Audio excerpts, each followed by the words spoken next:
All right, let's get right into it. Today, we're breaking down how a single social media post about a naval blockade has basically created a global pressure cooker, and it's threatening to boil over at any second. And it all kicks off with this little gem. A sharp, kind of mocking message from an Iranian embassy. I mean, this one sentence just perfectly sums up the defiance at the heart of this whole thing. And here's the spark that lit the fuse, a full-on declaration of a naval blockade. But here's the crazy part. It wasn't announced through, normal diplomatic channels. Nope. It was a social media blast that sent instant shockwaves all around the world. Okay, so let's dig into this. Announcing a blockade on social media is one thing, but what does that actually mean on the water? First things first, let's be super clear about what a naval blockade really is. This isn't just a strongly worded letter. It's literally considered an act of war. You're using warships to physically choke off a country's lifeline. And when we're talking about the Strait of Hormuz, where a huge chunk of the world's oil comes through, yeah, this is a massive deal. And this really gets to the core of why Iran's first reaction was basically, yeah, right. You see, military experts and even some officials in the US were quick to point out that this is an enormous undertaking. You can't just tweet a blockade into existence. You need a huge coordinated naval force to actually pull it off. So Iran didn't just laugh it off. Oh no. They fired back with their own set of bold moves. They threatened to turn the Gulf into a death trap, claimed total control of the waterway, and then, get this, announced they were going to start charging a new tax on any ship that passes through, and you had to pay in their currency. This is not just a reply, it's a serious escalation. So all this tough talk, this war of words, it wasn't just talk for long. It almost instantly started inflicting real pain on economies and people thousands of miles away. The markets? Well, they totally freaked out. The price of crude oil, the lifeblood of the entire global economy, shot right past that $100 a barrel mark. That's an 8% jump, just based on the threat alone. And of course, that global price hike doesn't stay global. It hits you right at the pump. In the US, gas prices jumped a staggering 40% since this whole thing started, really hitting the wallets of everyday folks. And Iran?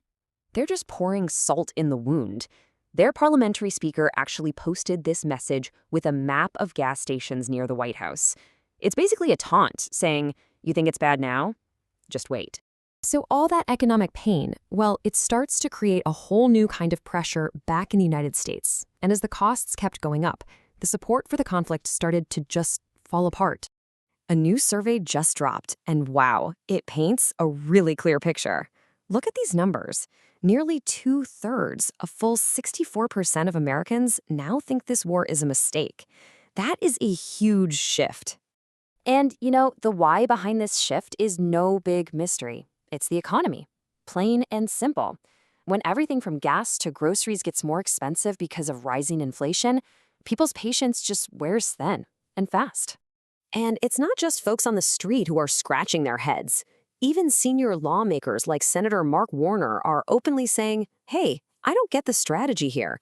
When your own top officials are confused, that is a major red flag. And just to make a tough situation even worse, the administration started pointing fingers at its own allies. President Trump slammed NATO for not jumping in to help. That kind of talk just fractures alliances and leaves the US looking more and more isolated on the world stage. Now, it's really important to remember that a crisis like this doesn't happen in a bubble. It sends ripples all over the world, and it can make existing problems in other countries a whole lot worse. Let's take a look at India, for example, a country that relies heavily on imported oil. So you've got this industrial city, Noida. Workers are protesting over wages, and things are getting violent. Now, this kind of tension, it's like kindling, and soaring global energy prices are like throwing gasoline right on it. Meanwhile, over in West Bengal, it's election season. Already a tense time, right? Well, now you've got these high-profile federal corruption raids stirring the pot even more. You add economic stress to a mix like that, and things get really unstable. And on top of all that, a major political scandal involving a top figure is still moving forward. You see?